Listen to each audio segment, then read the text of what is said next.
साधु और आनंद की कहानी आपको मौज में रहना सिखा देगी।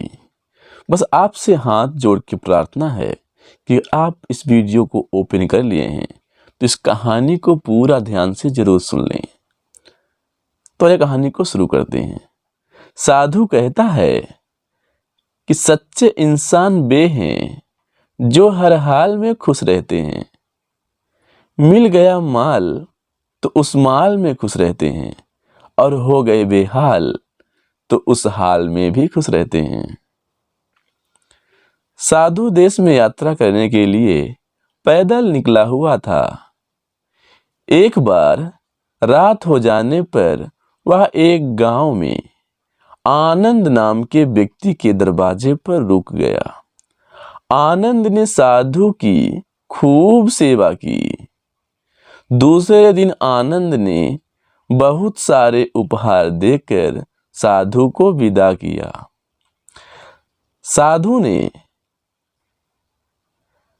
ने आनंद के लिए प्रार्थना की, भगवान करे तू दिनों दिन बढ़ता ही रहे। साधु की बात सुनकर आनंद हंस पड़ा और बोला, अरे महात्मा जी, जो है यह भी नहीं रहने वाला। साधु आनंद की ओर देखता रह गया और वहां से चला गया। 2 वर्ष बाद साधु फिर आनंद के घर आया और देखा कि सारा वैभव समाप्त हो गया है। पता चला कि आनंद अब बगल के गांव में एक जमींदार के यहां नौकरी करता है।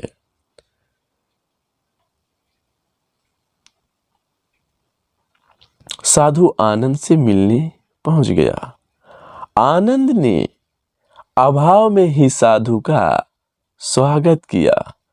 झोपड़ी में फटी चटाई पर बिठाया, खाने के लिए सूखी रोटी दी। दूसरे दिन जाते समय साधु की आंखों में आंसू थे।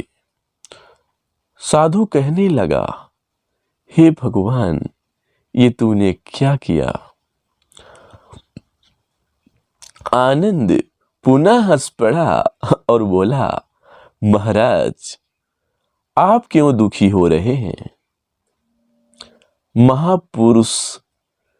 महापुरुषों ने कहा है कि भगवान इंसान को जिस हाल में रखें, इंसान को उसका धन्यवाद करने में ही भलाई है, और भगवान इंसान को जिस हाल में रखें, इंसान को उसका धन्यवाद करके खुश रहना चाहिए। समय सदा बदलता रहता है और सुनो, यह भी नहीं रहने वाला। साधु मन में सोचने लगा कि मैं तो केवल भेष से साधु हूं, पर सच्चा साधु तो तू ही है आनंद। कुछ वर्ष बाद साधु फिर यात्रा पर निकला और आनंद से मिलने के लिए गया और उनसे मिला तो देखकर हैरान रह गया कि आनंद तो अब जमींदारों का जमींदार बन गया है। मालूम हुआ कि जिस जमींदार के यहाँ आनंद नौकरी करता था वह संतान विहीन था। मरते समय अपनी सारी जायदाद आनंद को दे गया। साधु ने आनंद से कहा, अच्छा हुआ वो जमाना गुजर गया। भगवान करे अब तू ऐसा ही बना रहे।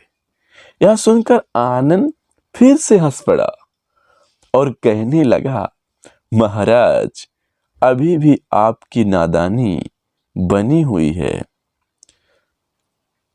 साधु ने पूछा, क्या यह भी नहीं रहने वाला? आनंद ने उत्तर दिया, हाँ, या तो यह चला जाएगा या फिर उसको अपना मानने वाला ही चला जाएगा। कुछ भी रहने वाला नहीं है, और अगर शाश्वत कुछ है तो वह है परमात्मा और उस परमात्मा का अंश यानी आत्मा। आनंद की बात को साधु ने गौर से सुना और चला गया। साधु कई साल बाद फिर लौटता है तो देखता है कि आनंद का महल तो है, किंतु कबूतर उसमें गुटरगू कर रहे हैं और आनंद का देहांत हो गया है। बेटियां अपने अपने घर चली गईं। बूढ़ी पत्नी कोने में पड़ी है। कह रहा है, आसमां यह समा कुछ भी नहीं, रो रही है शबनमें, नौरंगे जहां कुछ भी नहीं। जिनके महलों में हजारों रंग के जलते थे फानूस, झाड़ उनके कब्र पर बाकी निशा कुछ भी नहीं। साधु कहता है, अरे इंसान, तू किस बात पर अभिमान करता है? क्यों इतराता है? यहाँ कुछ भी टिकने वाला नहीं है। दुख का, सुख का कुछ भी सदा नहीं रहता। तू सोचता है पड़ोसी मुसीबत में है और मैं मौज में हूं, लेकिन सुन, ना मौज रहेगी और ना ही मुसीबत रहेगी। सदा तो उसके जानने वाला ही रहेगा। सच्चे इंसान वे हैं जो हर हाल में खुश रहते हैं। मिल गया माल तो उस माल में भी खुश रहते हैं और हो गए बेहाल तो उस हाल में भी खुश रहते हैं। साधु कहने लगा, धन्य है आनंद तेरी सत्संग और धन्य है तुम्हारे सतगुरु। मैं तो झूठा साधु हूँ, असली फकीरी तो तेरी जिंदगी है।